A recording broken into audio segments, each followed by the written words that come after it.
설날 전날 밤, 저는 아침부터 밤늦게까지 온갖 음식을 차려 커다란 상을 가득 채웠습니다. 모두가 흥겹게 식사하기를 바랐건만 며느리는 한 입 맛보더니 너무 짜다고 했습니다. 그리고는 그 자리에서 상에 있던 모든 음식과 냄비, 접시까지 통째로 쓰레기통에 쏟아부었습니다. 그날 이후 저는 그 자리에 멍하니 서 있었고 마음은 얼음물에 빠진 듯다. 그 순간 저는 그 자리에 멍하니 서 있었고 마음은 얼음물에 빠진 듯다. 음식이야 다시 만들면, 음식이야 다시 만들면. 아들과 며느리를 당황하게 만든 결정이었죠. 제 이름은 김영희, 올해 68세입니다. 오늘은 설날 전날 밤입니다. 명절 전야 식사를 어찌 소홀히 할 수 있겠습니까? 아직 날이 밝기 전 아래층 아파트 단지의 가로등이 여전히 불을 밝히고 있었습니다. 창밖에서는 바람이 쌩하니 불어와 한기를 전했습니다. 저는 손자 잠을 깰까봐 조심스레 침대에서 내려왔습니다. 부엌 불을 켜자 돋보기 너머로 보이던 도마와 냄비, 그릇들이 희미하게 빛났습니다. 앞치마를 단단히 메고 냉장고에 보관해 두었던 닭, 생선, 고기, 채소들을 하나하나 꺼냈습니다. 토종닭을 깨끗이 씻어 냄비에 넣고 대추와 인삼을 넣어 뭉근하게 끓였습니다. 아침 시장에서 사온 도미는 비늘과 내장을 제거하고 밀가루를 살짝 입혀 먼저 지진 다음 조릴 준비를 했습니다. 도마 위에는 파, 생강, 마늘이 가지런히 놓여 있었습니다. 만두소에는 3가지 채소를 다져 돼지고기와 섞어 1시간 넘게 버무렸습니다. 반죽을 지댈 때 허리가 펴지지 않고 팔이 쑤셨지만 저녁에 뜨거운 음식이었지만 저는 모두의 입맛을 고려했습니다. 지훈이가 좋아하는 갈비찜, 손자가 먹고 싶다고 했던 닭강정, 서연이가 까다롭게 고집하던 특별한 생선찜까지 이 도미찜 하나를 위해 비늘을 치고 칼집을 내고 양념을 하는데 1시간 넘게 씨름했습니다. 오후 4시가 넘자 식탁 위에는 이미 12가지 음식이 가득 차려져 있었습니다. 김이 모락모락 나는, 음이 모락모락 나는 음이 제 마음속의 시큰함과 만족감이 뒤섞였습니다. 지난 수십 년 동안 지난 수십니다. 저녁 식사 시간, 시계는 7시를 가리켰습니다. 텔레비전에서는 설날 특집 프로그램의 오프닝 무대가 이미 흥겹게 펼쳐지고 있었습니다. 지훈이는 손자를 이끌고 자리에 앉았습니다. 아이는 의자에 엉덩이를 쿵 하고 떨어뜨리더니 먼저 닭강정 한 조각을 움켜쥐었습니다. 제 마음이 한결 놓였습니다. 제 마음이 한겨 주워오르는 닭강정을 아이는 입가에 기름을 잔뜩 묻히며 맛있게 먹었습니다. 지훈이는 갈비찜 한 조각을 지며 지훈이는 갈비찜 먹었습니다. 하지만 서연이는 꼿꼿이 앉아 젓가락으로 생선살을 뒤적거리더니 작은 한 조각을 집어 입에 넣었습니다. 그녀는 미간을 찌푸리며 곧바로 젓가락을 탁 소리 나게 내려놓고는 짜요. 너무 짜요. 이 상의 음식은 도저히 먹을 수가 없어요. 라고 말했습니다. 그 순간 저는 온몸이 얼어붙었습니다. 손에 든 국자는 허공에 멈춰 있었고 국물은 식탁보에 떨어졌습니다. 저는 새벽 5시부터 지금까지 바쁘게 움직여 팔이 아파들 수도 없었고 눈은 피로로 흐릿했습니다. 그런데 돌아온 것은 이처럼 차가운 비난의 말이었습니다. 저는 입을 열어 찜 요리는 소금을 많이 넣지 않았는데 하고 설명하려 했습니다. 그러나 제가 채 입을 떼기도 전에 서연이는 쾅 소리를 내며 젓가락을 식탁에 던지고는 걸떡 일어나 식탁가로 다가갔습니다. 그녀는 손을 뻗어 그 생선 접시를 그대로 들어 쓰레기통에 부어버렸습니다. 국물이 사방으로 떨어 쓰레기통에 두부전까지 모두 차가운 기운이 제 마음속 깊이 스며들었습니다. 이어서 그녀는 갈비찜 접시를 들어 손목을 흔들자 냄비와 그릇들이 부딪히는 소리가 부엌에서 쨍그랑 와르르 터져 나왔습니다. 마치 날카로운 칼날이 제 귓가를 긋는 듯 했습니다. 기름 비린내와 시큼한 냄새가 코를 찔렀습니다. 뜨거운 김은 온데간데 없고 눈을 찌르는 난장판만이 남았습니다. 저는 손에 국자를 든 채 멍하니 서 있었습니다. 손자는 겁에 질려 젓가락을 허공에 든 채 얼어붙었습니다. 지훈이는 얼굴을 찌푸렸지만 아무 말도 하지 않았습니다. 그는 손을 들어 말리려 했지만 결국 됐어. 그만해. 라고 건조하게 말할 뿐이었습니다. 서연이는 손뼉을 쳤습니다. 마치 탄산 가득한 음식을 버린 것이 아니라 아무 상관없는 쓰레기를 버린 것처럼요. 그녀는 저를 쏘아보며 비웃었습니다. 어머니 솜씨가 영 아니네요. 손님이라도 초대했으면 진작 망신당했을 거예요. 제 가슴은 누군가에게 세게 얻어맞은 듯 먹먹했고 눈앞이 캄캄해졌습니다. 지난 몇 년 동안 설날에 이런 모욕을 당한 적은 한 번도 없었습니다. 그 순간 과거의 기억들이 한꺼번에 밀려왔습니다. 손자가 막 태어났던 해, 서연이는 산후조리 준 병원밥은 영양가 없다며 집에서 끓여준 국만 못하다고 먹으려 하지 않았습니다. 저는 손자가 안쓰러웠고 며느리와 말다툼할 마음도 없어 닭곰탕, 갈비탕, 생선머리 맑은탕 등 매일 다른 종류의 국을 끓여보냈습니다. 혹시나 실증 낼까봐 매번 다르게 준비했죠. 겨울밤, 바람이 창문을 쾅쾅 흔들던 밤에도 저는 온몸에 오줌 냄새를 풍기는 아기를 안고 밤새도록 재웠습니다. 하지만 서연이는 이웃들 앞에서 웃습니다. 손가락은 얼어붙어 뻣뻣해졌고 너무 오래 안아 팔이 아파 들어 올릴 수조차 없었습니다. 어머니는 아기를 잘 못 키우고 기저귀도 못 갈아요. 라고 말했습니다. 그 순간 제 얼굴은 화끈거렸고 마음은 찢어지는 듯했습니다. 이웃들이 저를 보던 그 시선들을 저는 아직도 기억합니다. 어떤 이는 동정했고 어떤 이는 고소해했습니다. 하지만 저는 한마디도 하지 않고 그저 마음속으로 참자 아이가 아직 어리고 가정을 지켜야 하니 라고 되뇌었습니다. 더 거슬러 올라가 지훈이가 결혼할 때 거에 파혼할 뻔했습니다. 그때 그들은 집 살 돈이 부족했고 며느리 쪽에서는 새 집이 아니면 결혼하지 않겠다고 했습니다. 남편 없이 혼자 살아온 저는 월급도 많지 않았는데 어디서 그렇게 많은 돈이 나오겠습니까? 하지만 아들이 가정을 이루지 못하고 고통받는 것을 볼 수는 없었습니다. 저는 젊은 시절 모아두었던 금팔찌를 꺼냈습니다. 그것은 제가 결혼할 때 시어머니가 주신 것이자 제 평생의 유품이었습니다. 제 평생의 유품이었습니다. 제 평생에 전당포에 들어설 때 제 손바닥은 땀으로 축축했고 눈물이 쏟아질 뻔했습니다. 제가 온 금팔찌가 저물했습니다. 라고 말했습니다. 그 순간 아무리 힘들어도 그럴 가치가 있다고 생각했습니다. 하지만 나중은 어땠나요? 몇 년 후 그들은 친척들 앞에서 이 일을 언급하며 어머니도 그때 좀 도와주셨죠. 라고 가볍게 말했습니다. 도와주다니요. 그것은 제 심장을 도려내는 아픔이었는데 말입니다. 하지만 그들의 눈에는 그저 대수롭지 않은 일에 불과했습니다. 그리고 지난 몇 년간 제 연금은 한 달에 3인명만 원이 넘었습니다. 저는 맛있는 것도 아껴 먹고 새 옷도 사 입지 않으며 매달 아껴 모은 돈을 지훈이에게 주어 주택 대금을 갚는데 보태라고 했습니다. 한 번은 서연이가 돈을 받은 후 돌아서서 지훈이에게 작은 목소리로 어머니가 주는 돈으로는 턱없이 부족하잖아?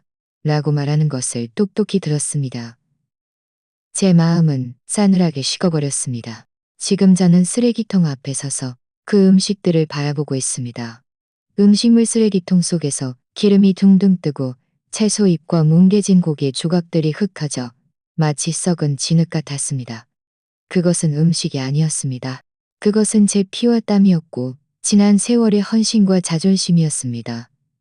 그것들이 누군가에게 발로 짓밟혀 쓰레기통에 버려지며 마치 저를 비웃는 듯한 소리를 냈습니다. 네가 아무리 잘해도 아무도 원하지 않아. 제 목구멍은 바짝 말랐고 뭔가 말하고 싶었지만 한마디도 할 수 없었습니다. 가슴이 욱신거렸고 눈물은 주체할 수 없이 흘러내렸습니다. 서연이는 획 돌아서 방으로 돌아갔습니다. 그녀의 발소리는 차갑고 단단해서 마치 쇠망치로 바닥을 내리치는 듯했습니다. 지훈이는 한숨을 쉬며 저를 한 번 쳐다보지도 않고 나지막이 말했습니다. 어머니, 너무 마음에 두지 마세요. 설날인데 그냥 두어 마디 줄이면 되죠. 말을 마치고 그는 아이를 안고 가버렸습니다. 제 눈은 아프도록 그의 뒷모습을 응시했습니다. 가슴은 점점 더 차갑게 식어갔습니다. 두어 마디 줄여라니요. 저는 평생을 두어 마디 줄이며 살았습니다. 젊을 때부터 늙을 때까지 줄고 그랬습니다. 하지만 그 대가로 돌아온 것은 오늘날의 이런 상황이었습니다. 거실에서는 텔레비전이 여전히 시끄러웠습니다. 설날 특집 프로그램은 흥겹고 노래와 춤은 떠들썩했지만 제 귀에는 온통 소음으로 들렸습니다. 그 화려한 색깔, 그 열정적인 노랫소리는 제 마음속의 차가움과 가장 눈에 띄는 대비를 이루었습니다. 저는 멍하니 그 난장판이 된 쓰레기통을 바라보았습니다. 눈물 한 방울이 떨어져 앞치마 위에 번져갔습니다. 나는 평생을 참고 굽신거리며 헌신했는데 대체 무엇을 얻었는가? 아무도 저를 위로해주지 않았고 아무도 수고했다는 한마디 해주지 않았습니다. 저는 그저 언제든 미움받고 언제든 미움받고 언제든 미움받고 저는 소란을 피우지도 화를 내지도 않았습니다. 뻣뻣한 손가락으로 앞치마를 풀고 천천히 잘 접어 의자 위에 가지런히 놓았습니다. 마치 마지막 품이 있는 일을 하는 것처럼 조심스러운 동작이었습니다. 눈물로 흐릿한 시야 속에서 저는 쓰레기통에 버려진 음식들이 썩어가는 것을 보았습니다. 붉은 기름이 층층이 떠 있었고 뜨거운 김은 모두 사라지고 차가운 기린내만 남았습니다. 그 장면은 마치 저를 조롱하는 듯했습니다. 네가 뭔데? 그날 밤 저는 한숨도 자지 못했습니다. 마음속에 커다란 돌덩이가 짓누르는 듯하여 숨쉬기조차 불편했습니다. 눈을 감으면 냄비가 쓰레기통에 부딪히던 소리가 계속해서 귓가에 울렸습니다. 마치 못이 심장이 박히는 듯했습니다. 눈물이 터져 나와 베개를 적셨고 차가운 베개가 얼굴에 달라붙었습니다. 저는 제 자신에게 물었습니다. 나는 평생을 살면서 대체 무엇을 잘못한 걸까? 3여여 년 전 지훈이가 막 연애를 시작했을 때 집을 사달라고 조르던 때가 떠올랐습니다. 그때 저희에게 무슨 돈이 있었겠습니까? 남편은 일찍 세상을 떠났고 집안은 저 혼자 책임져야 했습니다.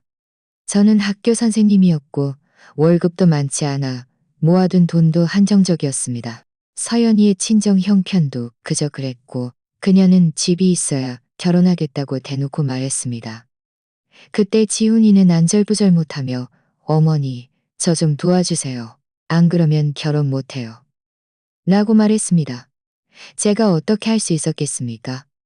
저는 젊은 시절 결혼할 때 시댁에서 받은 금팔찌를 꺼내 저는 절의 전당포에 맡겨면만 마련했습니다. 가들이 건의 전당포에 맡겨면만 아들이 건에 마련했습니다. 그것은 제 평생 유일한 장신구였고 제 마음속 가장 큰 제 유일한 장신구였고 제 마음속 가장 유일한 장신구였고 그 돈을 지훈이 손에 쥐어주자 그는 고맙다는 듯 저를 안으며 어머니, 제가 나중에 꼭 효도할게요. 라고 말했습니다.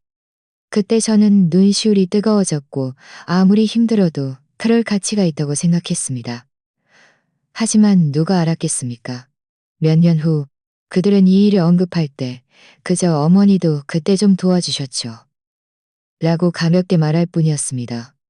마치 제가 장신구를 팔아치운 것이 그저 대수롭지 않은 일인 양 더욱 제 마음을 차갑게 만든 것은 두 손자에 관한 일이었습니다. 서연이가 처사이를 낳았을 때 몸이 약해 밤샘을 할 수 없다고 했습니다. 그래서 아이가 태어날 때부터 제가 전적으로 돌봐야 했습니다. 밤에 아이가 울면 제가 안아등을 토닥였습니다. 겨울에는 너무 추워 아이가 감기라도 걸릴까봐 새벽 3시에 나가 따뜻한 물을 데웠고 손은 새빨갛게 얼어붙었습니다. 감히 말대꾸하지 못했습니다. 감히 말대꾸하지 못했습니다.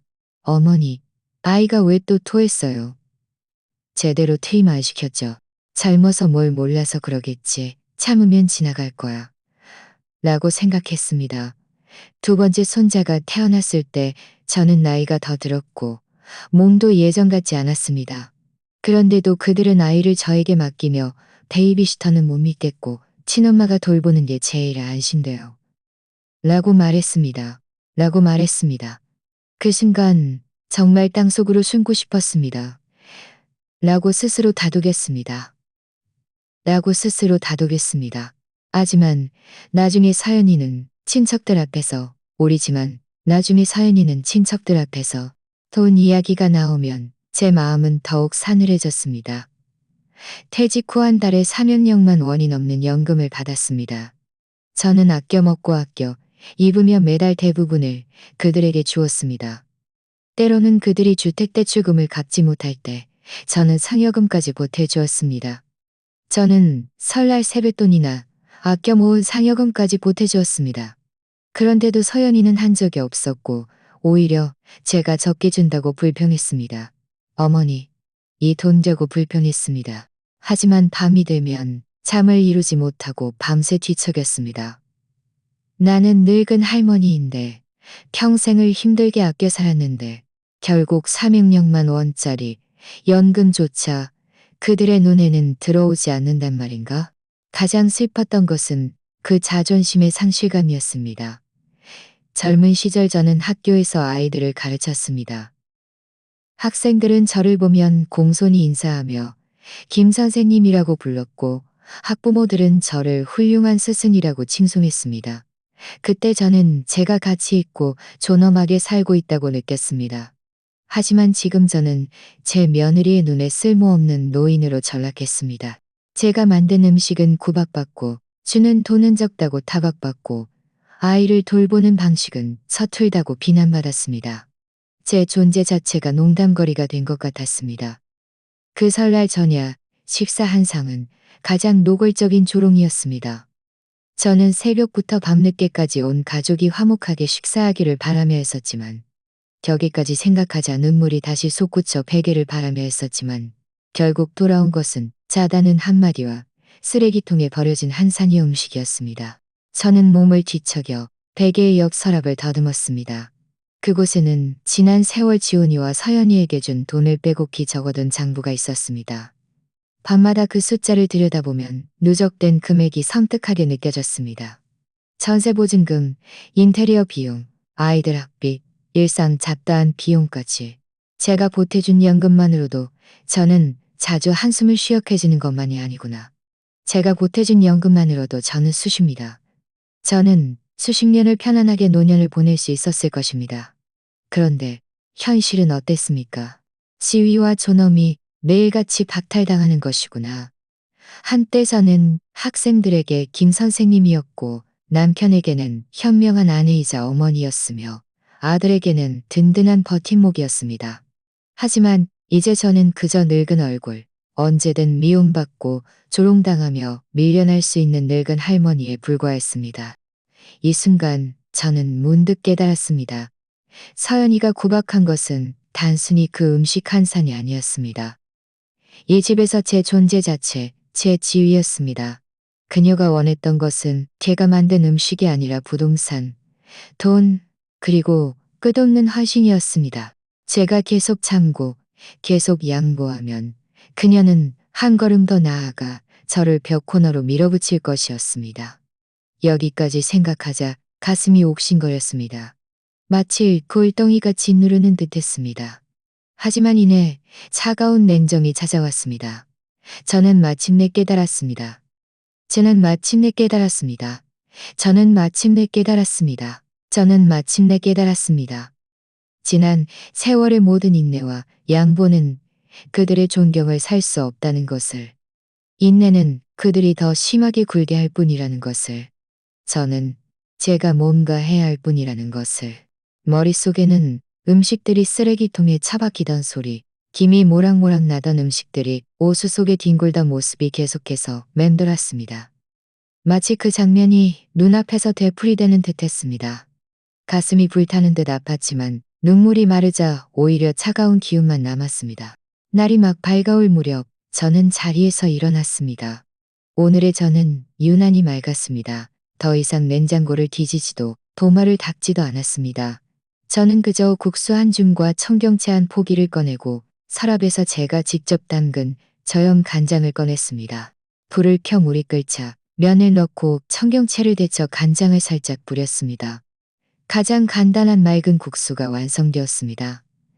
김이 모락모락 났지만 제 마음에는 한 점의 따뜻함도 없었습니다. 그 순간 저는 문득 깨달았습니다.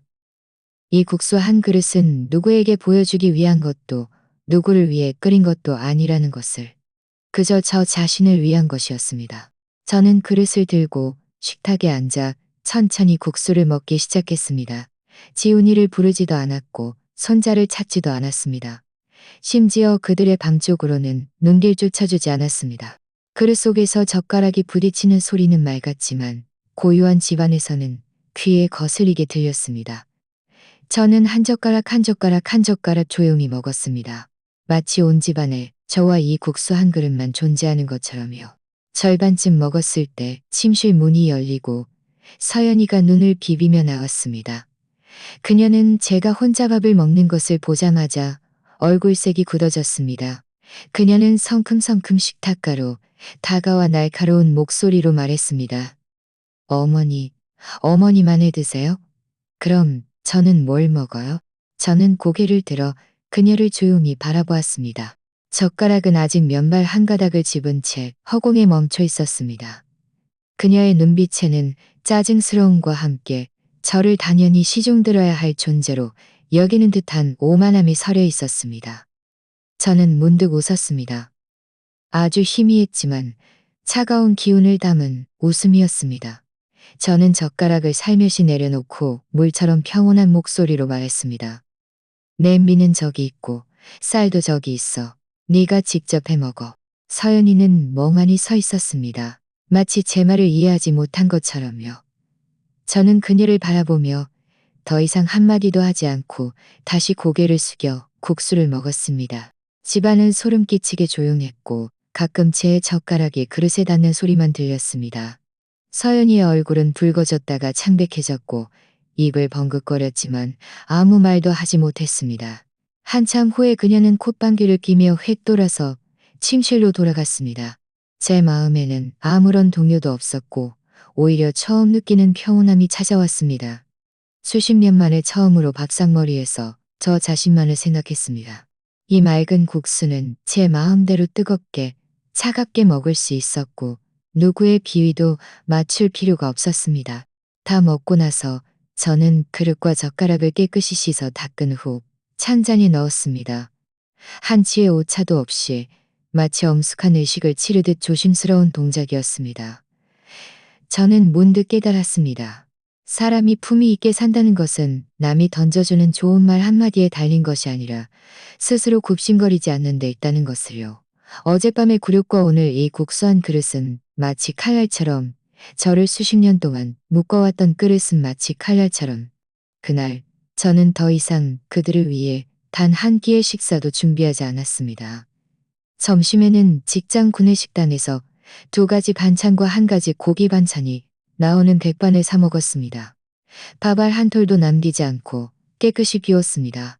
저녁에는 제가 직접 그린 죽에 김치를 곁들여 한 2판이 먹었습니다. 마음은 오히려 지난 설날 저녁 식사 때보다 더 편안했습니다. 밤에 지훈이가 전화를 걸어 왜 집에 밥을 해주지 않았느냐고 물었습니다. 저는 침대 머리에 기대어 차가운 목소리로 말했습니다.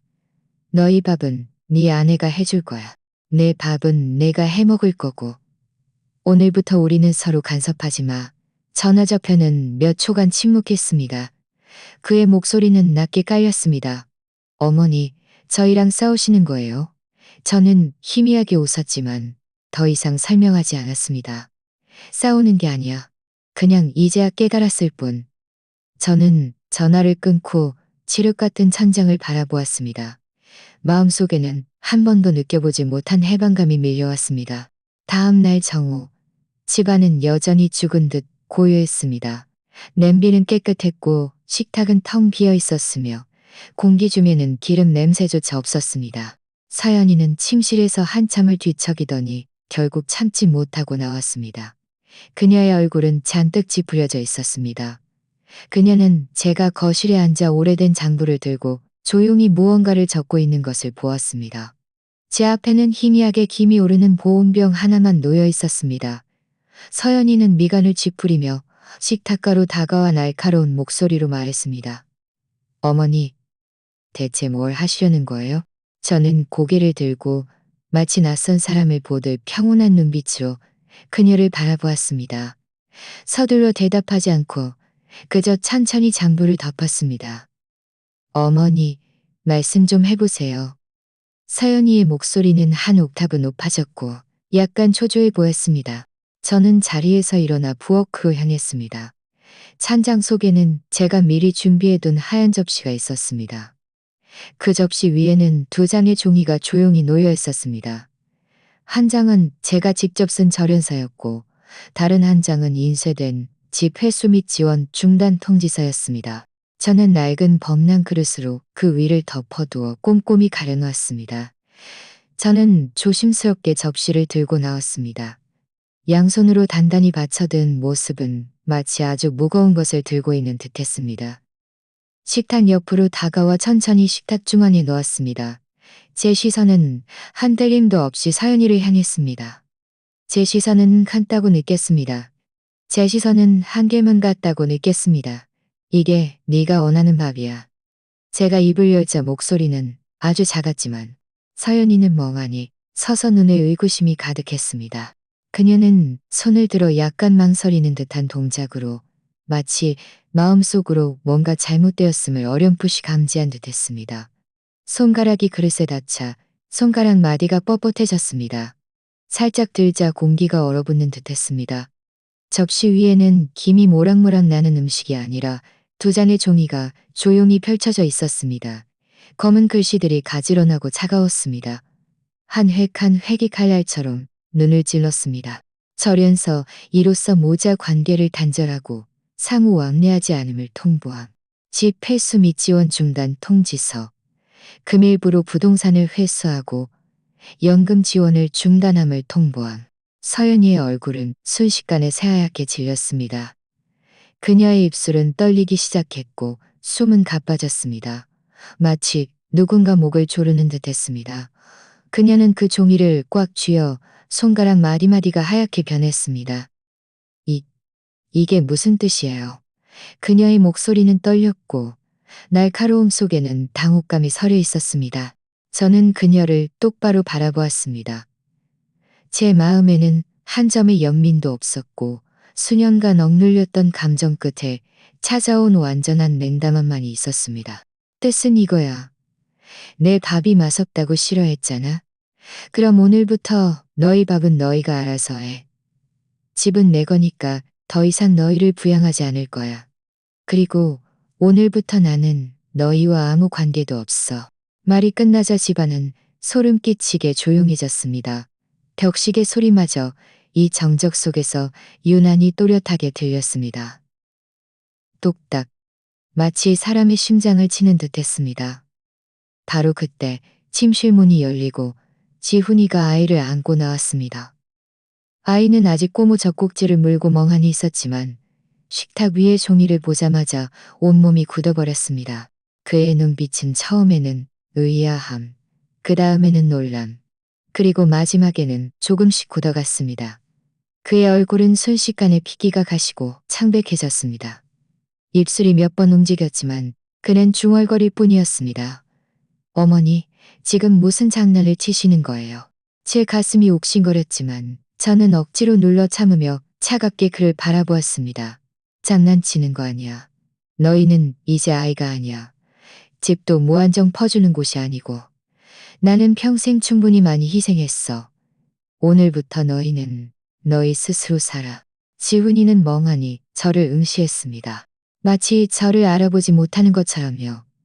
그는 입을 벙긋거렸지만 목구멍에서는 한마디도 나오지 않았습니다. 그의 시선은 저와 서연이 사이로 오가더니 결국 그 절연서에 머물렀습니다. 그의 표정은 복잡했습니다. 경악, 불안이 뒤섞여 있었습니다. 그 순간 저는 그의 눈에서 처음으로 진정한 두려움을 보았습니다. 그는 마침내 제가 화를 내는 것도, 허세를 부리는 것도, 허세를 부리는 것도, 허세를 부리는 것도. 서연이는 숨을 가쁘게 쉬었고 얼굴은 점점 더 굳어졌습니다. 그녀는 갑자기 종이를 식탁 위에 내던지며 날카롭게 소리쳤습니다. 어머니, 미치셨어요?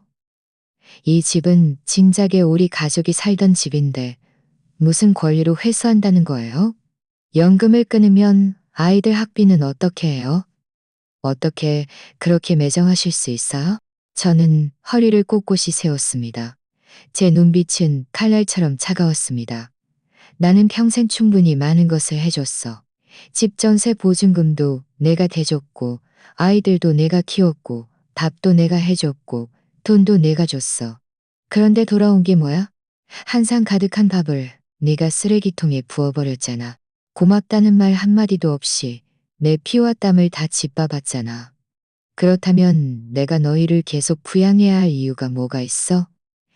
제 목소리는 크지 않았지만 한마디 한마디가 도리바닥에 떨어지듯 울려 퍼져 온 집안을 메아리 쳤습니다. 서연이의 손은 심하게 떨렸고 얼굴은 파래졌다가 하얘졌습니다. 그녀는 저를 노려보며 입술을 벙긋거렸지만 더 이상 완전한 문장을 말하지 못했습니다. 지훈이는 멍하니 옆에 서 있었고 그의 팔에 안긴 아이는 오아락 울음을 터뜨렸지만 그는 마치 듣지 못하는 듯 온몸이 굳어 있었습니다. 저는 이 집안을 한 바퀴 둘러보았습니다. 구석의 장난감, 거실 탁자 위의 과자 봉지, 심지어 저 텔레비전까지 모두 제가 지난 세월 아껴 쓰고 아껴 모아 마련한 것들이었습니다. 그런데도 그들의 눈에는 제가 그저 밥이나 하는 늙은 할머니에 불과했습니다. 언제든 미움받고 밀려날 수 있는 존재로야 해. 제 가슴 속에서 갑자기 차가우면서도 강렬하는 것을 깨닫게 해줘야 해. 제 가슴 속에서 갑자기 차가우면서도 강렬하는 그들에게 내가 능력이 있어. 그래, 오늘 나는 그들에게. 저는 천천히 앉아 그 두 장의 종이를 다시 서연이 앞으로 밀어주었습니다. 이것이 나의 결정이야. 너희는 잘 봐도 받아들이든가 아니면 짐 싸서 나가든가. 서연이의 입술은 몇 번 떨리더니 결국 아무 말도 하지 못했습니다. 그녀의 눈빛은 당혹감으로 가득했고 얼굴은 창백해서 마치 머리 위로 얼음물을 뒤집어 쓴 듯했습니다. 지훈이는 멍하니 그 자리에 서서 한참 동안 움직이지 않았습니다. 그 순간 집안에는 벽시계 똑딱거리는 소리와 아이의 끊어질 듯 이어지는 울음소리만 들렸습니다. 공기는 뼛속까지 차가웠지만 저는 그 어느 때보다도 맑게 정신을 차렸습니다. 이 한상의 결정은 마침내 다른 사람을 위한 것이 아닌 저 자신을 위한 것이었습니다. 반평생을 침묵으로 일관했던 제가 마침내 침묵을 깨기로 결심한 것이었습니다. 서연이의 얼굴은 점점 더 창백해졌고 마치 목이 졸린 듯했습니다. 그녀는 갑자기 손을 뻗어 식탁 위에 종이를 3개 움켜쥐었습니다. 손가락이 떨렸습니다. 그녀는 그 몇 개의 큰 글씨를 노려보며 날카로운 목소리로 거의 울부짖었습니다. 말도 안 돼요. 어머니, 지금 저희를 협박하시는 거죠? 무슨 절연서, 무슨 집 폐수 통지서예요? 이런 건 효력도 없어요. 그녀는 말을 마쳤지만 힘없이 멈칫했습니다. 종이가 그녀의 손에서 바스락거리며 떨렸습니다. 마치 그녀의 불안한 심장박동을 대신하는 듯했습니다. 저는 말대꾸하지 않고 그저 조용히 그녀를 바라보았습니다. 제 침묵은 어떤 말보다도 그녀를 더 두렵게 만들었습니다. 갑자기 그녀는 털썩하고 제 발밑에 무릎을 꿇었습니다. 그 무릎이 바닥에 세게 부딪히는 소리에 저도 깜짝 놀랐습니다. 그녀는 제 다리를 꼭 붙잡고 숨이 넘어갈 듯 울었습니다. 잘못했어요. 정말 잘못했어요. 어제 제가 한순간 정신이 나가서 밥을 버리면 안 됐는데. 앞으로 제가 꼭 효도할게요. 어머니, 제발 이러지 마세요. 이 집이 어머니 없으면 어떻게 돼요? 그녀는 눈물을 줄줄 흘리며 목이 쉬도록 울었습니다. 그 순간 그녀는 더 이상 저의 밥을 멸시하던 오만한 며느리가 아니라 정신을 잃은 한 여자에 불과했습니다. 저는 고개를 숙여 그녀를 바라보았습니다. 제 마음에는 한 점의 동요도 없었습니다. 수십 년 동안 그녀에게 얼마나 많은 배관시와 차가운 말들을 들었던가요. 어젯밤 그 음식 한 상이 버려진 것은 마지막 지푸라기였습니다. 이제 그녀가 무릎 꿇는 것은 단지 집을 잃을까봐, 의지할 곳을 잃을까봐, 의지할 곳을 잃을까봐 두려워서였습니다. 만약 정말 후회해서 비롯된 것이라면 그녀는 제가 허리 굽혀 밥을 지을 때 진작 수고하셨다고 말했을 것입니다. 위기가 닥쳐서야 소리치는 것이 아니라요. 지훈이가 마침내 정신을 차리고 서둘러 아이를 소파에 내려놓았습니다. 그는 성큼성큼 다가오며 당황한 목소리로 말했습니다. 어머니, 너무 매정하게 굴지 마세요. 서연이도 그저 한순간 충동적이었을 뿐이에요. 젊은 사람들이 성질이 좀 급하잖아요. 너무 마음에 두지 마세요. 우리는 한 가족인데 어떻게 정말 끊어낼 수 있어요? 저는 천천히 고개를 들어 그의 눈을 똑바로 바라보았습니다. 그가 말할 때 시선은 불안하게 흔들렸습니다. 마치 잘못을 저지르고도 선생님을 똑바로 보지 못하는 아이 같았습니다. 제 마음 속에서는 문득 차가운 비웃음이 터져 나왔습니다. 이 아이는 내가 직접 키운 아들인데 이제 와서 나에게 양보하라고 설득만 할 뿐 한 번도 나를 위해 나서주지 않는구나. 지훈아. 저는 차갑게 입을 열었습니다. 너는 이 집에서 내 아들이냐? 아니면 저 여자의 남편이냐? 잘 생각하고 말해. 제 시선이 그를 꿰뚫듯이 쳐다보자 그는 얼굴이 붉어졌고 입을 벙긋거렸지만 결국 아무 말도 하지 못했습니다. 서연이는 더 심하게 울었고 콧물이 뒤범벅이 되었습니다. 그녀는 제 다리를 꼭 붙잡고 목이 쉬도록 울었습니다. 어머니가 집을 회수하시면 우리 가족은 어디서 살아요? 아이는 어떻게 해요? 제발 아이를 생각해서라도 그렇게 야박하게 굴지 마세요. 아이? 저는 차갑게 비웃으며 갑자기 다리를 확 빼냈습니다. 그녀는 제가 그렇게 큰 힘을 쓸 줄은 몰랐는지 뒤로 나자빠져 바닥에 세게 부딪혔습니다. 그녀는 멍하니 저를 바라보았고 눈에는 믿을 수 없다는 표정이 가득했습니다. 저는 똑바로 서서 그녀를 내려다보았습니다. 저음으로 조금도 흔들리지 않는 냉정함이었습니다. 내가 너를 위협하는 게 아니야. 나는 너에게 사실을 말해주는 거야. 내 돈은 더 이상 너희에게 한 푼도 보태지 않을 거야. 아이에 관해서는 아이에게는 부모가 있어. 내 책임이 아니야. 서연이는 멍하니 서 있었고 눈물은 계속 흘렀지만 울음소리는 나오지 않았습니다. 지훈이는 한 발짝 앞으로 다가와 손을 뻗어 부축하려 했지만 망설이다가 멈췄습니다. 그는 저를 바라보며 목소리를 떨었습니다. 어머니, 정말 이렇게까지 매정하게 일을 처리하실 거예요. 우리는 한 가족이잖아요. 저는 차갑게 그를 응시했습니다. 한 가족? 한 가족이 내가 만든 밥을 쓰레기처럼 버려? 한 가족이 내가 주는 돈이 적다고 불평해?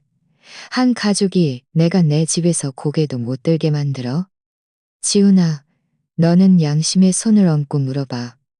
지난 세월 내가 너희를 위해 얼마나 희생했는지? 그런데 너희는 나에게 무엇을 주었지?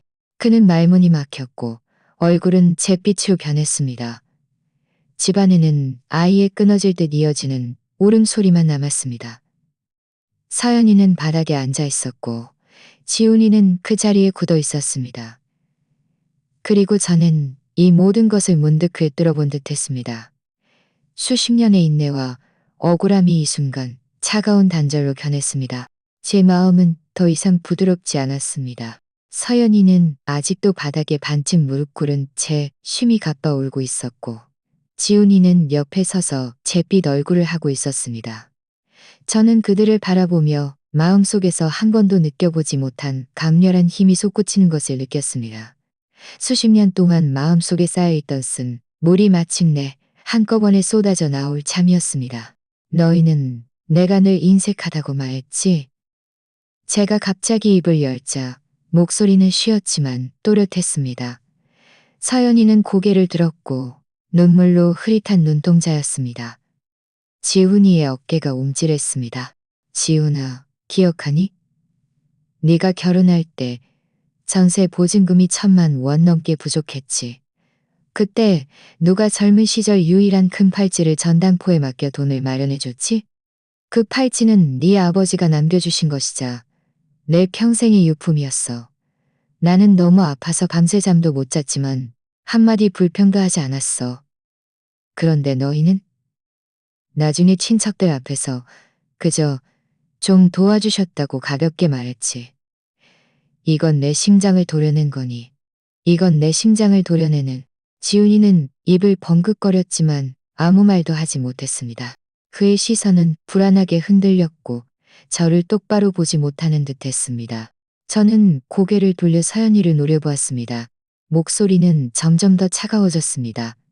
아이가 태어났을 때 네 몸이 약해서 밤샘을 못한다고 했지. 누가 밤새도록 아이를 안고 토닥이고 기저귀를 갈아줬지? 누가 겨울 새벽 3시에 나가 따뜻한 물을 데우느라 손이 새빨갛게 얼었지? 누가 아이를 돌보면서 빨래하고 밥까지 해야 했지? 너는 다른 사람들 앞에서 네가 어떻게 힘들게 아이를 키웠다고 말했지? 3살까지 내 손으로 키운 건 나였어. 서연이의 시선은 불안하게 흔들렸고 몸은 심하게 떨렸습니다. 저는 한 걸음 한 걸음 한 걸음 한 걸음 식탁으로 다가가 그 장부더미를 가리키며 칼날 같은 목소리로 하나하나 짚어나갔습니다. 연금? 나는 매달 연금을 아껴 모으고 아껴 먹고 아껴 입으며 전부 너희 손에 쥐어줬어. 너희는 적다고 불평하며 주택대 출금 갚기에도 부족하고 타권 좋은 아파트 전세 보증금도 안 된다고 했지. 나는 늙은 할머니인데 몇백만 원이 어떻게 그렇게 계속 퍼줄 수 있겠어? 너희가 한 번이라도 고맙다는 말을 한 적이 있어? 있어. 지훈이는 숨을 가쁘게 쉬었고 무의식적으로 주먹을 꽉 쥐었지만 한마디도 반박하지 못했습니다. 제 마음은 점점 더 무거워졌지만 목소리는 점점 더 또렷해졌습니다. 나는 학교에서 선생님으로 일할 때 얼마나 많은 학생이 나를 존경하고 얼마나 많은 학생이 나를 존경하고 얼마나 많은 학생이 나를 존경하고 그런데 지금 나는 내 집에서 밥 한 끼도 제대로 못 먹는 신세가 되었어. 한상 가득한 음식을 새벽부터 밤늦게까지 만들었어. 너희는 한 입 맛보더니 짜다고 그 한 상을 전부 쓰레기통에 부어버렸잖아. 서연아, 너는 생각해 본 적 있니? 그 한 상의 음식이 내 온종일의 노력이었다는 것을? 더 나아가 내 수십 년의 피와 땀이었다는 것을? 네가 버린 것은 음식이 아니었어. 내 자존심이었어. 여기까지 말하자 제 가슴이 뜨거워졌고 눈물이 눈가에 맺혔지만 저는 억지로 참아냈습니다. 저는 차갑게 그들을 노려보며 한숨 한숨 끊어 말했습니다. 나는 너희를 이렇게 오랫동안 참아왔어. 그런데 너희는 나를 조금씩 오늘날 이 지경까지 몰아세웠지. 아이를 돌보던 곳에는 못 본 척하고 돈을 퍼주는 것은 당연하게 여기고 자존심이 짓밟히는 것은 농담처럼 취급했어. 이제 와서 너희는 내가 계속 너희를 시중들기를 바란다고? 불가능해. 집안은 쥐죽은 듯 고요했고 제 목소리만 울려 퍼졌습니다. 저는 깊이 숨을 들이쉬고 눈빛을 굳건히 했습니다. 마치 마지막 남은 정마저 완전히 끊어내는 듯 했습니다. 이제부터는 단 한 푼도 나를 착취할 생각 마. 집은 내 거야. 내가 되찾을 거야. 돈은 내 거야. 내가 쓸 거야. 너희가 내가 만든 밥을 먹기 싫다면 직접 해 먹어. 너희가 나를 존중하고 싶지 않다면 나를 어머니라고 부르지 마. 앞으로 너희 삶은 나와 상관없어. 서연이의 눈물이 갑자기 멈췄습니다. 그녀는 마치 벼락을 맞은 듯 저를 노려보았습니다. 지훈이는 입술을 몇 번 움직이다가 마침 내 목이 쉬도록 어머니, 정말 그렇게까지 매정하게 말씀하셔야겠어요? 라고 겨우 한마디를 뱉었습니다. 저는 그를 똑바로 바라보며 얼음장 같은 목소리로 말했습니다. 매정하지 않으면 안 돼. 나는 너희에게 더 이상 물러설 곳이 없어. 이 순간 저는 온몸이 가벼워지는 것을 문득 느꼈습니다. 수십 년 동안의 고통, 억울함, 인내가 이 한마디 속에 토해져 나왔습니다. 제 마음은 차가웠지만 그 어느 때보다도 맑았습니다.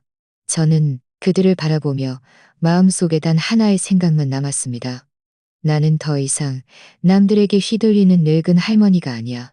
이를 순식간에 퍼져나갔습니다. 저희 아파트 단지에는 소문이 끊이지 않았습니다.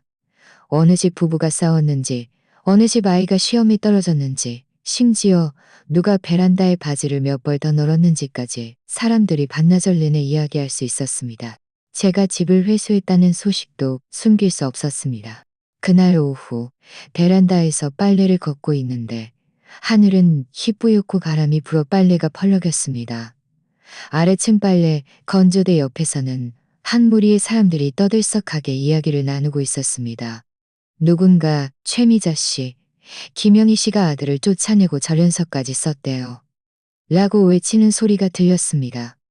목소리에는 놀라움과 함께 약간의 고소함이 섞여 있었습니다. 제 가슴이 옥신거렸고 손에 쥔 옷자락이 잠시 굳어졌습니다. 얼마 지나지 않아 문을 두드리는 소리가 들렸습니다. 문을 열자 최미자 씨가 고개를 내밀었습니다. 그녀는 올해 70대 초반으로 저와는 오래된 이웃입니다. 입이 빠르고 소식이 밝은 사람이죠. 그녀는 집에 들어서자마자 좌우를 두리번거렸습니다. 마치 저희 집에서 무슨 큰일이라도 일어났는지 확인하려는 듯했습니다. 그녀는 목소리를 낮춰 물었습니다. 영희 씨, 이거 정말이에요? 정말 집을 회수하고 절연서까지 썼다고요? 저는 피할 생각이 없었습니다. 손에 든 빨래를 내려놓고 조용히 대답했습니다. 네, 사실이에요. 최미자 씨는 눈을 동그랗게 뜨더니 목소리가 갑자기 높아졌습니다. 아이고, 영희 씨 정말 대단하시네요. 이런 일은 다른 집에서는 꿈도 못 꿀 일인데 정말 결심하셨네요. 저는 희미하게 웃으며 더 이상 대꾸하지 않았습니다. 마음속으로는 그녀가 겉으로는 이렇게 말해도 속으로는 이 할머니 미쳤나 라고 생각할 것이라는 것을 알고 있었습니다. 과연 며칠 지나지 않아 복도에서 오가는 이야기 소리가 점점 더 많아졌습니다. 어떤 이는 제가 너무 매정하다고 말했습니다. 아이고, 김영희 씨, 정신이 오락가락하는 거 아니야? 아무리 그래도 아들, 며느리는 한 가족인데 어떻게 정말 끊어낼 수 있어? 이 나이에 뭘 바라는 것도 아니고 그냥 자식들 옆에서 지내는 것뿐인데. 어떤 이는 고개를 저으며 한숨을 쉬었습니다. 그 할머니 화가 나서 정신을 잃었나 봐. 나중에 정말 아프면 누가 돌봐줄 거야? 지금은 통쾌하겠지만 나중에 고생할 일이 많을 거야. 이런 말들을 제가 듣지 못한 것이 아닙니다. 오르내릴 때마다 사람들이 목소리를 낮추지만 제가 들으라는 듯 일부러 말하는 것을 들으라는 듯 일부러 말하는 것을 들으라는 듯 일부러 말하는 것을. 하지만 이상하게도 다른 목소리들도 있었습니다. 어떤 이는 나지막이 말했습니다. 솔직히 김현희 씨 정말 존경스러워.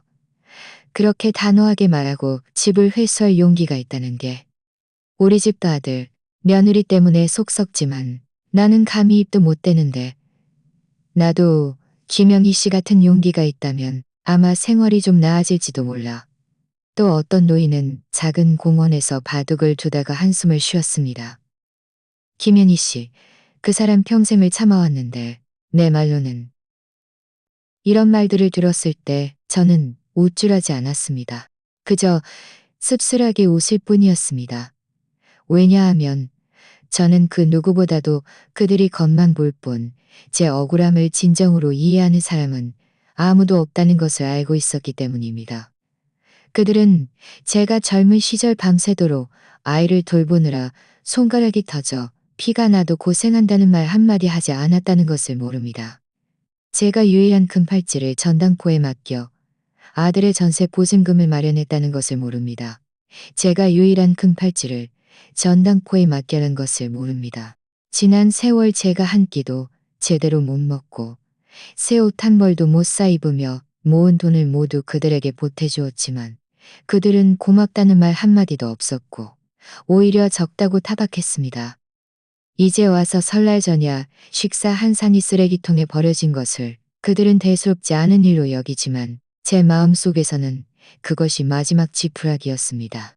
밤에는 자주 침대에 누워 복도에서 이웃들이 나지막이 속삭이는 소리를 들었습니다. 어떤 이는 제가 매정하다고 말했고, 어떤 이는 제가 용기 있는 할머니라고 말했습니다. 이런 말들을 모두 들었습니다. 가슴은 시큰했지만 점점 더 굳건해졌습니다. 저는 마음속으로 계속해서 되뇌었습니다. 만약 이번에 내가 물러선다면 내 남은 인생에는 더 이상 존엄이라는 것이 없을 거야. 최미자 씨가 나중에 또 저를 찾아와 조심스럽게 설득했습니다. 영희 씨, 잘 생각해야 해. 자식이 아무리 그래도 네 친자식이잖아.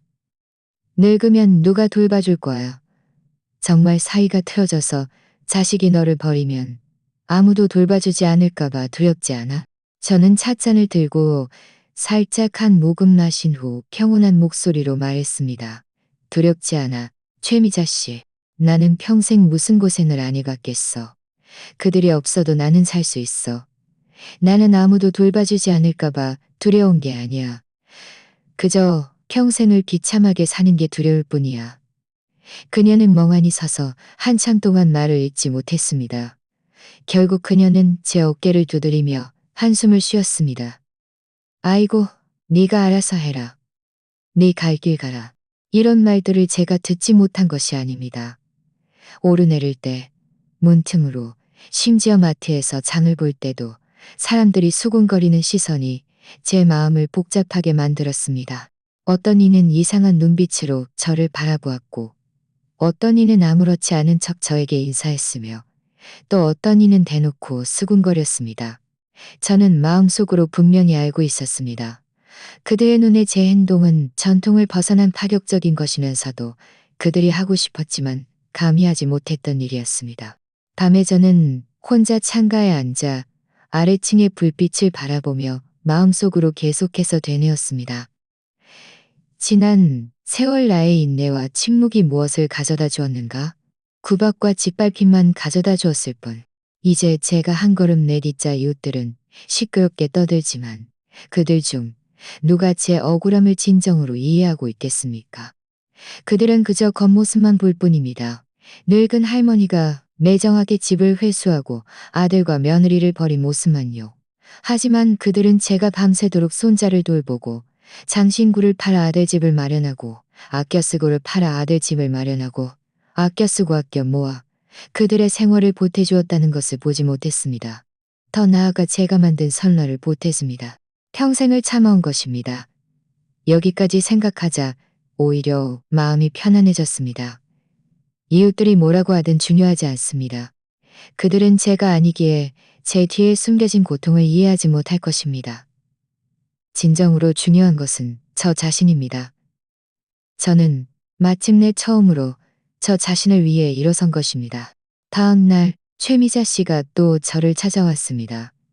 목소리에는 조심스러움이 묻어 있었습니다. 영희 씨, 내 말 듣고 잘 생각해봐. 자식이 아무리 그래도 네 친자식이잖아. 나중에 정말 사이가 틀어져서 자식이 너를 버리면 늙어서 아무도 돌봐주지 않을까봐 두렵지 않아? 저는 찻잔을 들어 살짝 한 모금 마시고 천천히 내려놓았습니다. 창밖을 바라보는 제 눈빛은 차가웠지만 목소리는 더없이 단호했습니다. 두렵지 않아. 최미자 씨, 나는 평생 무슨 고생을 안 해봤겠어. 그들이 없어도 나는 살 수 있어. 나는 아무도 돌봐주지 않을까봐 두려운 게 아니야. 그저 평생을 비참하게 사는 게 두려울 뿐이야. 최미자 씨는 멍하니 서서 입을 번긋거렸지만 결국 한숨을 쉬면 멍하니 너는 정말 마음이 단단해. 저는 고개를 저으며 나지막이 하지만 차가운 기운을 담아 말했습니다. 내가 마음이 단단한 게 아니야. 그들이 나를 이렇게 만든 거야. 만약 내가 한 걸음 더 물러선다면 나는 완전히 자존심을 잃게 될 거야. 최미자 씨, 이 한 걸음은 내가 물러설 수 없어. 그녀는 저를 한참 동안 바라보며 아무 말도 하지 못했습니다. 결국 그녀는 제 어깨를 두드리며 말했습니다. 그녀는 제 어깨를 두드리며 말했습니다. 그녀가 돌아간 후 집안은 고요해졌습니다. 저는 식탁에 앉아 그 절연설을 바라보았습니다. 마음속에는 한 번도 느껴보지 못한 굳건함이 솟아올랐습니다. 그래, 나는 물러설 수 없어. 물러선다는 것은 내 평생의 모든 헌신이 우스갯소리였다는 것을 인정하는 것과 같아. 물러서면 그들은 더 심하게 굴어 나를 완전히 짓밟을 뿐이야. 그날부터 집안의 공기는 숨막히도록 고요했습니다. 서연이는 더 이상 소란을 피우지 않았고 지훈이도 더 이상 설득하지 않았습니다. 저녁 식사 때 그들은 각자 대충 국수를 끓여 방으로 가져가 문을 닫고 먹었습니다. 집안은 텅 빈 껍데기처럼 차가웠지만 저는 처음으로 마음이 편안했습니다. 밤에는 장부를 펼쳐 밤새도록 지난 세월 적어둔 숫자들을 들여다보았습니다. 한 푼 한 푼이 제가 퍼준 연금이었고 제 피와 땀이었습니다. 그런데 이 돈들이 그들의 눈에는 아무것도 아니었습니다. 저는 문득 깨달았습니다. 그들이 소중히 여기지 않는다면 나는 이 돈과 에너지를 진정으로 필요한 곳에 써야 한다는 것을요. 다음 날 아침 일찍 저는 은행에 가서 그 몇 장의 통장에 있던 돈을 모두 인출했습니다. 은행원은 놀란 눈으로 저를 바라보며 아주머니, 이렇게 큰 돈을 어디에 쓰시려고 인출하세요? 라고 물었습니다. 저는 희미하게 웃으며 설명하지 않고 그저 내 돈이고 내가 생각이 있어. 라고 말했습니다.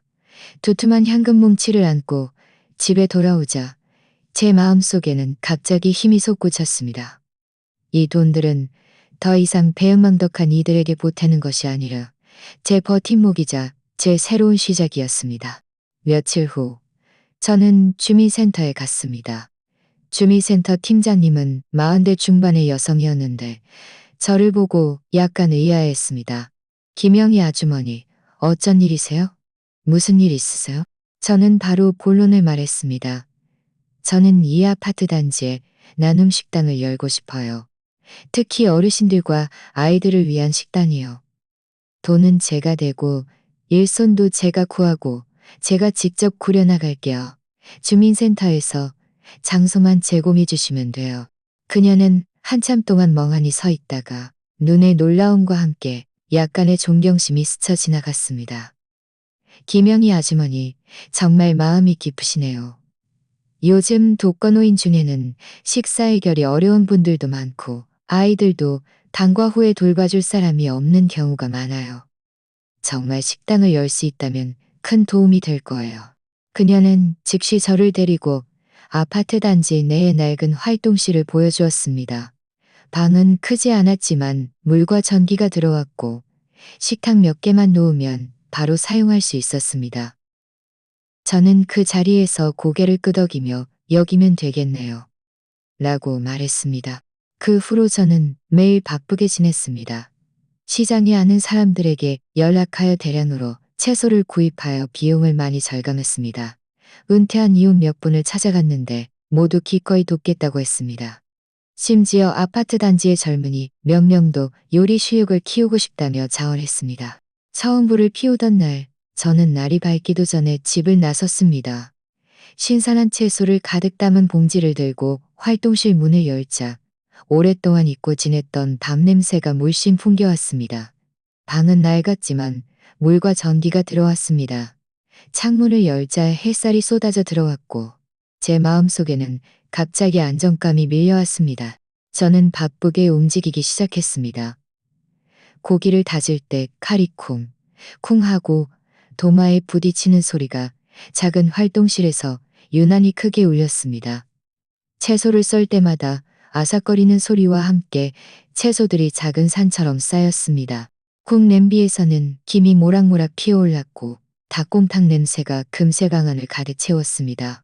옆짐통에서는 만두가 점점 부풀어 올라 하얗고 통통한 모습이 사람들의 마음에 기쁨을 안겨주었습니다. 땀방울이 이마를 타고 흘러내렸지만 제 마음속에는 오랫동안 잊었던 따뜻함이 가득했습니다. 식탁이 음식으로 가득 찼을 때 저는 마음속으로 한 번 더 되뇌었습니다. 가지조림, 도미찜, 소고기 감자조림, 그리고 커다란 닭곰탕 한 솥. 모든 음식에는 제 마음이 담겨 있었습니다. 마치 이 어르신들과 아이들에게 지난 세월 부족했던 따뜻함을 채워주려는 듯이요. 식사 시간이 되자 활동실은 순식간에 활기를 띠었습니다. 독거노인들은 그릇을 들고 들어왔고 눈은 반짝였습니다. 방과 후 아이들은 책가방을 메고 달려와 서로 닭강정을 먹겠다고 아우성쳤습니다.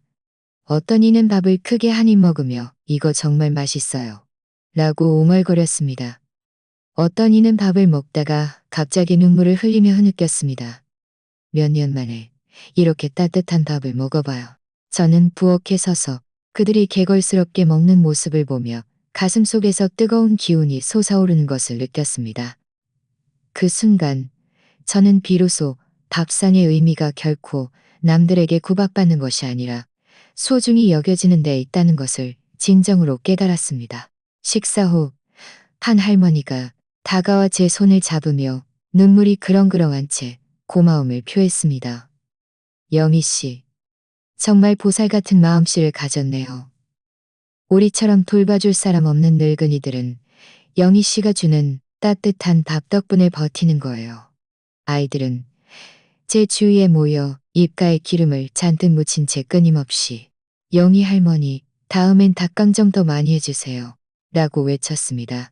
저는 웃으며 대답했습니다. 마음은 산의 진미를 먹은 것보다 더 만족스러웠습니다. 그 후로 나눔 식단의 소문은 널리 퍼져나갔습니다. 아파트 단지의 어르신들과 아이들은 모두 알게 되었고 매일 저녁이면 밥통을 들고 오는 사람들이 있었습니다. 어떤 이는 자기 밥을 받아가고 어떤 이는 이웃을 위해 가져갔습니다. 활동실은 점차 모두의 아지트가 되었습니다. 음식 냄새와 웃음소리가 뒤섞여 마치 명절처럼 활기찼습니다. 점차 제 이름이 알려졌습니다. 어떤 이는 아래층에서 영희 아주머니, 오늘 무슨 반찬이에요? 라고 외쳤고 어떤 이는 웃으며 감탄했습니다.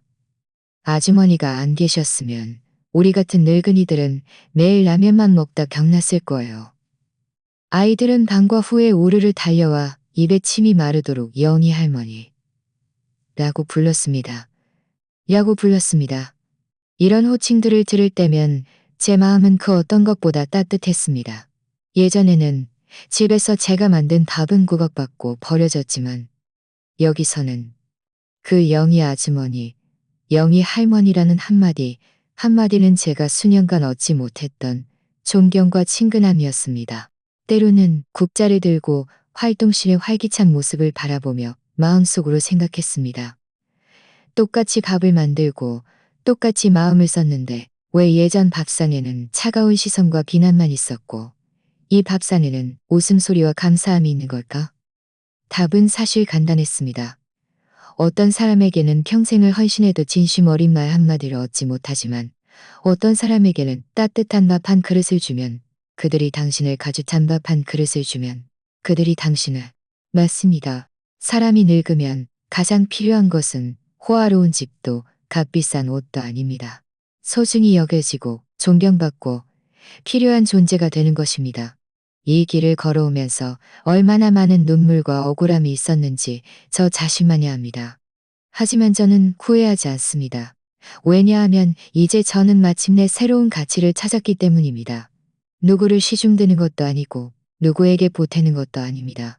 밤에 활동실을 정리하고 저는 혼자 문 앞 벤치에 앉아 하늘의 희미한 별빛을 바라보았습니다. 공기 중에는 아직 음식 냄새가 남아 있었고 아이들의 웃음소리가 귓가에 들려왔습니다. 그 순간 저는 제가 매우 평온하다고 느꼈습니다. 저는 더 이상 어떤 가정에서 구박받는 시어머니가 아니었습니다. 그날은 주말이라 나눔 식당은 유난히 활기찼습니다. 식탁 위에는 제가 직접 빚은 만두, 부드럽게 삶은 소고기, 먹음직스러운 갈비찜 등 8-9가지 음식이 차려져 있었습니다. 공기 중에는 김이 모락모락 나는 맛있는 냄새가 가득했습니다. 활동실은 어르신들과 아이들로 북적였고 웃음소리가 끊이지 않았습니다. 저는 아이들에게 만두를 나눠주느라 바빴습니다. 그런데 갑자기 문 앞에서 발소리가 들려왔습니다. 고개를 들어보니 지훈이와 서연이었습니다. 그들은 문 앞에 서서 어색한 표정을 짓고 있었습니다. 서연이의 얼굴에는 억지 웃음이 묻어 있었고 지훈이는 고개를 숙인 채 손에 과일 봉지를 들고 있었습니다. 마치 사죄하러 온 모습이었습니다. 어머니? 지훈이가 입을 열자 목소리는 낮았고 약간 아첨하는 듯 했습니다. 저희가 어머니 뵈러 왔어요. 나눔 식당 여신다고 들었는데 많이 바쁘시죠? 저희도 좀 도와드리고 싶고 어머니랑 같이 밥도 먹고 싶어요. 서연이도 웃으며 거들었습니다. 어머니, 지난번에는 제가 철이 없어서 잘못된 말을 하고 잘못된 행동을 했어요. 어머니, 저를 용서해 주세요. 오늘 저희는 잘못을 빌려온 거예요. 저희도 어머니 음식 솜씨 좀 맛보게 해주세요. 저는 그들을 바라보았습니다. 제 마음에는 아무런 동요도 없었습니다. 예전 같았으면 아마 마음이 약해져 즉시 손에 든 일을 내려놓고 그들을 위해 따뜻한 밥을 차려주었을지도 모릅니다. 하지만 지금은 달랐습니다. 저는 그저 희미하게 입꼬리를 올렸습니다. 차가운 웃음이었습니다. 밥을 먹겠다고? 저는 손에 든 국자를 내려놓고 손을 닦았습니다. 목소리는 평온했습니다. 미안하지만 여기는 너희 자리가 없어. 활동실은 순식간에 조용해졌습니다. 어르신들과 아이들은 모두 젓가락을 멈추고 일제히 고개를 돌려 바라보았습니다. 지훈이의 얼굴은 붉어졌고 손에 든 과일 봉지를 떨어뜨릴 뻔했습니다. 서연이의 웃음은 굳어졌고 입술이 떨렸지만 감히 큰 소리를 내지 못했습니다. 저는 그들을 무시하고 돌아서서 아이들에게 계속 반찬을 더 주었습니다. 소윤아, 더 많이 먹어. 이 갈비찜이 딱 좋게 익었어. 재민아, 닭곰탕 한 그릇 먹어. 만두만 먹지 말고. 아이들은 해에 웃으며 그릇을 받아들었고 어르신들도 저에게 신경 쓰지 말라고 권했습니다. 나눔 식당은 다시 활기를 띠었습니다. 마치 문 밖에 서 있는 그 두 불청객은 애초에 존재하지 않는 것처럼요. 지훈이는 한참 동안 서 있다가 마침내 목이 쉬도록 말했습니다. 어머니, 정말 저희에게 이렇게까지 하실 거예요? 우리는 한 가족이잖아요. 저는 고개를 돌려 그를 바라보았습니다. 제 눈빛은 얼음장처럼 차가웠습니다. 한 가족? 한 가족이 내가 만든 밥을 쓰레기통에 버려?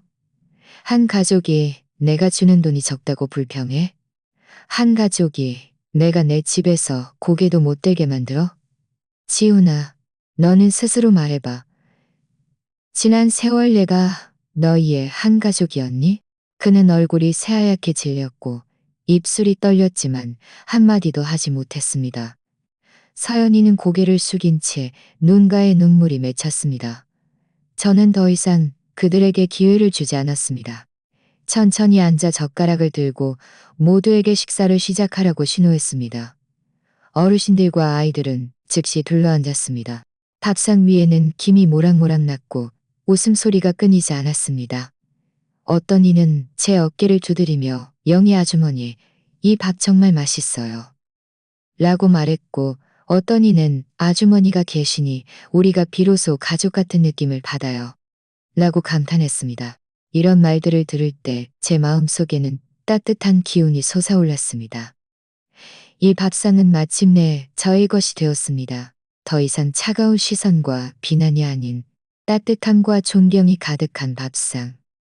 저는 갈비찜 한 조각을 집어 천천히 씹으며 고개를 들어 문 밖에 여전히 굳어 서 있는 지훈이와 서연이를 바라보았습니다. 너희가 먹기 싫어하는 밥. 제가 나지막이 말했지만 목소리에는 힘이 실려 있었습니다. 먹을 사람은 얼마든지 있어. 그들의 얼굴은 순식간에 굳어졌습니다. 마치 뺨이라도 맞은 듯이요. 지훈이는 입술을 움직이며 뭔가 말하려 했지만 결국 소리를 내지 못했습니다. 서연이는 마침내 눈물을 흘리며 고개를 돌려 얼굴을 가렸습니다. 저는 더 이상 그들을 보지 않고 그저 고개를 숙여 옆에 앉은 어르신들과 아이들과 함께 밥을 먹었습니다. 음식 냄새가 활동실에 가득 퍼졌고 웃음소리가 창밖으로 울려 퍼졌습니다. 이 순간 저는 비로소 깨달았습니다. 진정한 존엄은 남이 주는 것이 아니라 제가 스스로 되찾는 것이라는 것을요. 그리고 저는 마침내 새로운 가족을 얻었습니다. 김영희 씨의 일생은 말로 다 할 수 없는 고생으로 점철되어 있습니다. 젊은 시절 아이를 키우며 아껴 쓰고 아껴 모아 자신에게는 한 푼도 쓰지 않았습니다. 늙어서는 아들 며느리 곁에서 편안하고 따뜻하게 지내고 싶었지만 현실은 그녀에게 가혹한 일격을 가했습니다. 기억하십니까? 설날 전날 밤 그녀는 아침부터 밤늦게까지 온갖 음식을 차려 상을 가득 채웠습니다. 온 가족이 함께 웃으며 식사하기를 바랐건만 며느리 박서연은 한 입 맛보더니 짜다고 불평했습니다. 그리고는 차가운 한마디와 함께 그 상의 음식을 전부 쓰레기통에 쏟아부었습니다. 그 장면은 칼처럼 그녀의 심장을 찔렀습니다. 하지만 놀랍게도 김영희 씨는 계속 울거나 인내심을 발휘하지 않았습니다. 다음 날 그녀는 오직 자신만을 위해 국수 한 그릇을 끓였습니다. 서연이가 그럼 저는 뭘 먹어요? 라고 따져 묻자 그녀는 차갑게 냄비는 저기 있고 쌀도 저기 있어. 네가 직접 해먹어. 라고 말했습니다. 그 순간 얼마나 많은 사람이 통쾌함을 느꼈을까요? 진정한 폭발점은 바로 그 접시였습니다. 서연이는 접시 안에 음식이 있을 것이라고 생각했지만 막상 열어보니 절연서와 집회수 및 지원, 중단 통지서가 들어있었습니다. 그 순간 아들과 며느리의 얼굴은 새하얗게 변했습니다. 서연이는 당황하여 털썩 무릎 꿇고 울면서 용서를 빌었고 지훈이도 당황하여 어머니에게 그렇게 매정하게 굴지 말라고 애원했습니다. 하지만 김영희 씨는 그 후 그녀는 대응망덕한 이들에게 더 이상 시간을 낭비하지 않았습니다. 대신 그녀는 모아둔 돈으로 주민센터에 나눔 식당을 열었습니다. 그곳의 음식들은 홀로 사는 어르신들과 방과 후 아이들의 몫이 되어 깨끗하게 비워졌습니다. 한때 집에서 구박받던 그녀는 이제 동네에서 영희 아주머니라 불리며 존경받는 존재가 되었습니다. 존엄과 가치를 스스로 되찾은 것입니다. 사실 그녀의 이야기를 다 듣고 나니 제 마음은 깊은 감동으로 물들었습니다. 늙어서 가장 두려운 것은 돈이 부족하거나 집이 없어지는 것이 아닙니다. 수십 년의 헌신이 단 한마디의 존중조차 받지 못하는 것이죠. 김영희 씨는 자신의 방식으로 우리에게 말해주었습니다. 마음을 부드럽게 가져야 할 때 부드러워야 하지만 단호해야 할 때는 반드시 단호해야 한다고 말이죠. 왜냐하면 참는다고 해서 언제나 길이 열리는 것은 아니며 많은 경우 상대방이 더 심하게 굴게 할 뿐이니까요. 여러분은 어떻게 생각하십니까? 만약 여러분이 같은 상황에 처한다면 김영희 씨처럼 그런 선택을 하시겠습니까? 아니면 계속 참고 견디시겠습니까? 댓글로 여러분의 생각을 나눠주세요. 오늘 이야기는 여기까지입니다. 저희 채널이 5,000명 구독자 목표를 달성하는데 몇 번째로 도움을 주실 분이 되시겠습니까? 지금 바로 구독해주세요. 채널의 성장을 함께 지켜봐 주시기를 진심으로 초대하며 제 이야기가 여러분에게 작은 깨달음을 주기를 바랍니다. 다음 시간에 또 만나요. 본 채널의 이야기는 사회 뉴스, 시청자 투고, 댓글 공유 등 실제 사건을 각색한 것입니다. 내용에 대한 의견이나 제안이 있으시면 댓글로 토론해 주시거나 여러분의 이야기를 들려주세요. 다음 이야기의 주인공은 바로 여러분이 될 수도 있습니다.